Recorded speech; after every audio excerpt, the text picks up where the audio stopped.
మహిళా కమిషన్ చైర్పర్సన్ని తొలగించాలి, గజ్జెల లక్ష్మిని తొలగించాలి. ఇది ఓ ప్రధానమైనటువంటి లక్ష్యం. కాకపోతే ఆవిడది రాజ్యాంగబద్ధ పదవి కాబట్టి ఆమెని కొంత ఇబ్బంది పెట్టాలని చూసిన, అంటే జగన్ హయాంలో ఆమెకు పోస్ట్ వచ్చింది.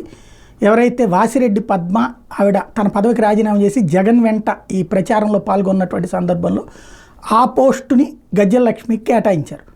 కరెక్ట్గా ఎలక్షన్స్కి 1 నెల 2 నెలల ముందు అనుకుంటా. అయితే ఆ కేటాయింపు దాంట్లో జీతబత్యాలు ఇవేమీ జీవోలో పేర్కోలేదు. దాంతో ఈ ప్రభుత్వం అధికారంలోకి వచ్చిన తర్వాత జీతాలు లేదని చెప్పి ఆమె కోర్టుని ఆశ్రయించడం, కోర్టు ఆమెకి జీతబత్యాలు ఇవ్వమంటాం. గతంలో మహిళా కమిషన్ చైర్పర్సన్స్కి ఉండే తరహాలో కాకుండా కొంత తక్కువతోనే జీతాలు ఇస్తూ జీవో అయితే ఇచ్చారు.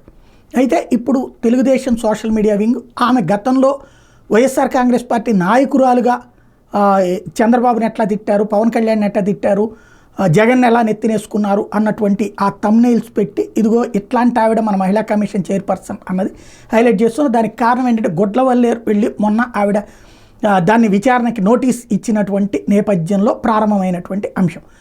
ఏ వ్యవస్థలోనే ఇంతకుముందు చూస్తే గతంలో తెలుగుదేశం ప్రభుత్వం దిగిపోయే ముందు నన్నపనేని రాజకుమారికి ఇచ్చారు ఆ పోస్టు. ఆవిడ ఆ తర్వాత కూడా కొనసాగింది. ఈవెన్ తెలంగాణలో కూడా అదే జరిగింది. రాజ్యాంగబద్ధ పదవిలో ఉన్న వాళ్ళు తొలగించడం సాధ్యం కాదు. ఇప్పుడు గజ్జెల లక్ష్మిని ఎలాగైనా తొలగించాలన్నటువంటి ప్రయత్నం ఉంది. కాకపోతే గతంలో వాసిరెడ్డి పద్మ ప్లేస్లో ఈమెకి ఇస్తూ ఆ పదవీ కాలం 5 ఏళ్ళు ఆమెకి ఇవ్వలేదు. వాస్తవంగా ఆమెకి ఇచ్చినటువంటిది 2026 మార్చి 15 వరకు.